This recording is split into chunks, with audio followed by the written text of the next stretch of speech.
Supermax Contracts harusnya bertujuan untuk menciptakan keseimbangan di NBA.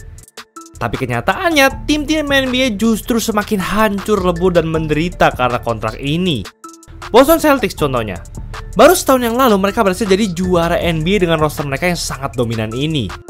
Tapi karena Jaylen Brown dan Jason Tatum sudah terikat dalam kontrak Supermax yang sangat besar, Celtics jadi makin kesulitan untuk mengembangkan roster mereka, terutama setelah salah satu dari mereka mengalami cedera besar. Bahkan Celtics sampai harus rela melepas dua pemain bintang mereka yang lain saking mahalnya. Hanya dalam setahun, kualitas roster mereka berubah dari seperti kumpulan Superman jadi segerombolan kurcaci. Tapi setidaknya Celtics adalah salah satu tim yang cukup beruntung karena mereka telah menduduki tahta tertinggi NBA sebelum semua mimpi buruk ini terjadi. Karena masih ada lebih banyak tim NBA yang justru mengalami nasib yang lebih sial karena kontrak Supermax. Bahkan mereka ibarat diborgol oleh pemain bintang mereka sendiri. Ada yang nggak bisa rebuild sampai lebih dari 5 tahun. Dan ada juga mereka yang sebenarnya sudah semakin dekat untuk jadi juara NBA, tapi kesempatan itu langsung hilang dengan cepat tanpa mereka sadari. Padahal Supermax Contract awalnya dibuat untuk membantu tim-tim dengan market yang lebih kecil agar mereka bisa lebih kompetitif dan dapat mempertahankan pemain bintang mereka. Kontrak Supermax hadir di NBA agar tidak ada lagi kejadian seperti Kevin Durant yang berkhianat dan bergabung ke dinasti Warriors. Tapi yang terjadi saat ini malah sangat tidak sesuai harapan. Lebih banyak rugi dibandingkan untungnya. Namun sebelum membahas lebih lanjut, alangkah baiknya jika kita betul-betul memahami terlebih dahulu apa itu kontrak Supermax. Kontrak Supermax baru diperkenalkan pada 2017 bersama dengan Collective Bargaining Agreement atau CBA, atau simpelnya sebuah kontrak persetujuan antara asosiasi pemain NBA dengan liga yang mengatur seputar gaji dan keuntungan pemain dan tim. Supermax adalah istilah lain untuk perpanjangan kontrak pemain bintang senior. Dan sejatinya dijadikan sebagai alat bagi suatu tim untuk menawarkan pemain bintang mereka lebih banyak uang dibandingkan tim-tim lain. Karena dengan Supermax Contract, gaji suatu pemain bintang bisa memakan hingga 35% dari ruang gaji tim. Berbeda dengan kontrak maksimum biasa yang hanya 25 atau 30%. Nggak cuma itu, mereka yang mendapatkan kontrak Supermax juga akan mengalami kenaikan gaji sebanyak 8% setiap tahun. Sehingga ini benar-benar merupakan tawaran yang sangat menggiurkan. Namun untuk mendapatkan kontrak Supermax, ada beberapa kriteria yang harus dipenuhi. Pertama, seorang pemain harus sudah bermain 7-8 tahun dan sudah pernah dinobatkan antara sebagai MVP atau Defensive Player of the Year NBA, atau masuk dalam All NBA First, Second, atau Third Team NBA dalam 3 musim terakhir. Dengan begitu, sangat jelas bahwa kontrak Supermax ini memang hanya diberikan kepada pemain-pemain NBA dengan talenta yang lebih spesial. Pemain pertama di NBA yang mendapatkan kontrak Supermax adalah Steph Curry pada musim 2017-2018. Tapi menurut gue dia memang sangat layak untuk menyandang gelar dan kontrak itu.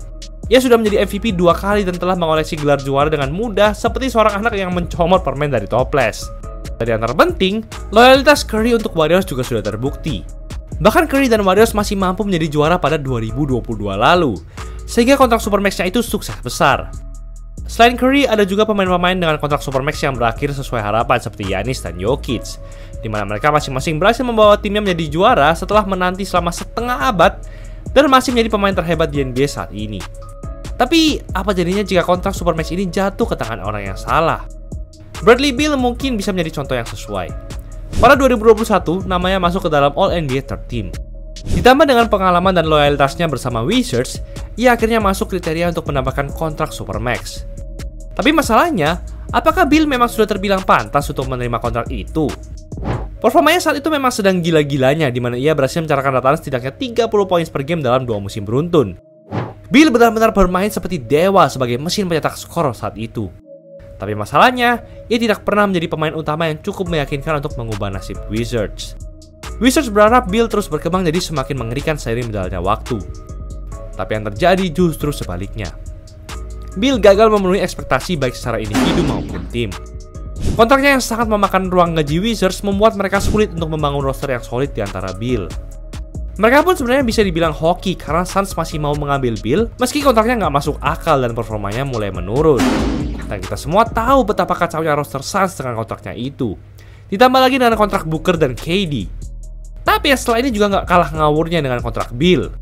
Pemain seperti Rudy Gobert bisa mendapatkan kontrak Supermax. Gue ngerti kalau Gobert defense-nya ngeri dan sudah memenangi banyak trofi Defensive Player of the Year. Tapi nyatanya ia sering jadi beban di lapangan, khususnya saat playoff.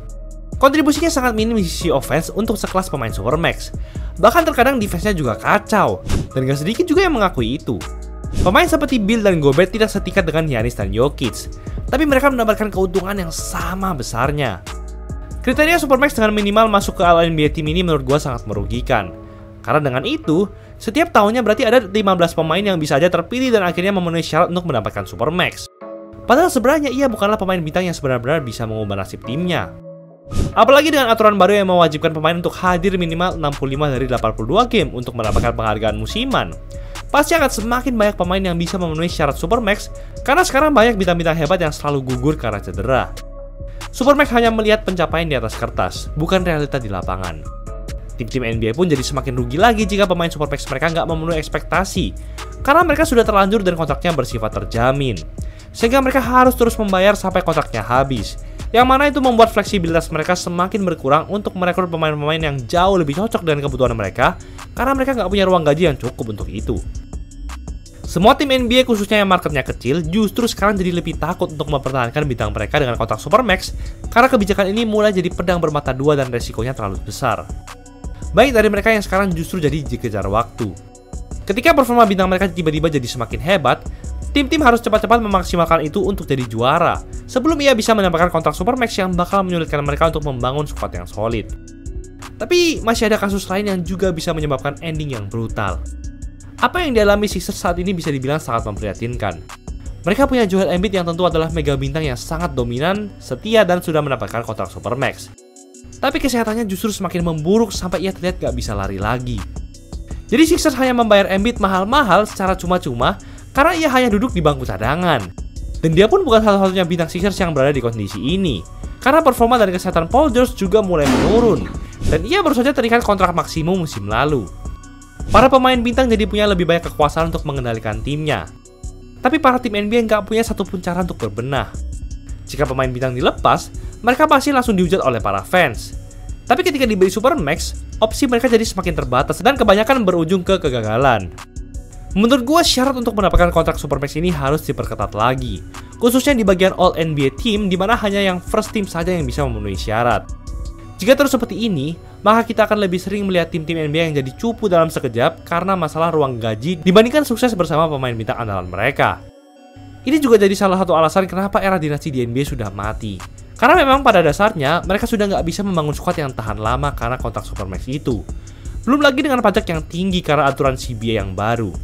Sekarang tim NBA manapun bisa terjebak dalam situasi antara puncak gunung atau jurang yang terjal, di mana mereka sangat potensial untuk menjadi juara, tapi musim berikutnya mereka bisa saja terjebak dan gagal total. Itulah episode kali ini.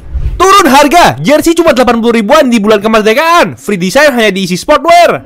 Jangan lupa like dan subscribe agar channel ini bisa berkembang dan menghasilkan video menarik lainnya. Thanks for watching, I'll see you in the next video.